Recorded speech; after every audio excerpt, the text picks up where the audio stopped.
জয়গুরু।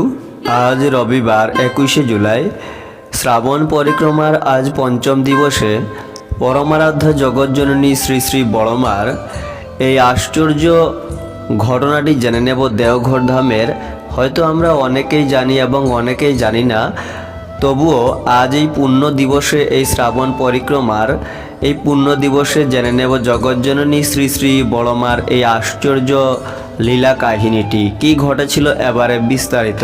একসময় ভবতারিণী ভট্টাচার্য নামে এক মা জগজ্জননী শ্রী শ্রী বড়মার রান্নাঘরে কাজ করতেন।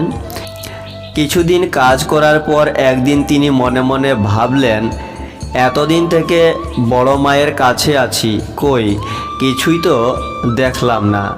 তার মানে ভবতারিণী মা জগজ্জননী শ্রী শ্রী বড়মার দিব্য জীবনের দৈব বিভূতি কিছু একটি দেখতে চান।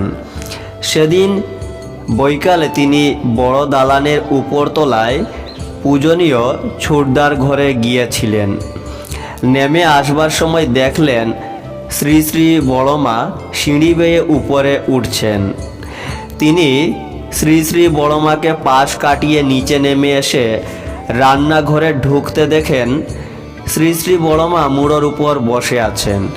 তিনি সঙ্গে সঙ্গে কাঁপতে কাঁপতে দাঁতে দাঁত চেপে বড়মা বলতে অজ্ঞান হয়ে মাটিতে পড়ে গেলেন।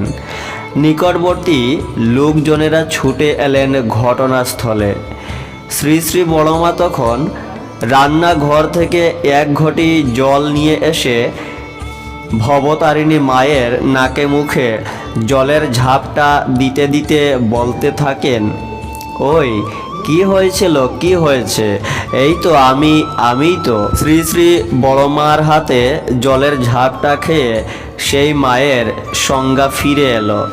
এই ঘটনার পর থেকে সেই মাটির শ্রী শ্রী বড়মার প্রতি ভক্তি মিশ্রিত ভয় বেড়ে গিয়েছিল। শ্রী শ্রী বড়মার প্রসঙ্গ হলে তিনি বারবার হাত জোড় করে কপালে হাত ঠেকায়ে বলতেন, বড়মা মহামায়া আদ্যাশক্তি স্বয়ং নারায়ণী। সংগৃহীত গ্রন্থ তোমারই ধ্যানে আমি হয়েছি হারা, অনুচ্ছেদ জগজ্জননী শ্রী শ্রী বড়মা, পৃষ্ঠা 117 হইতে সংগৃহীত। জয়গুরু।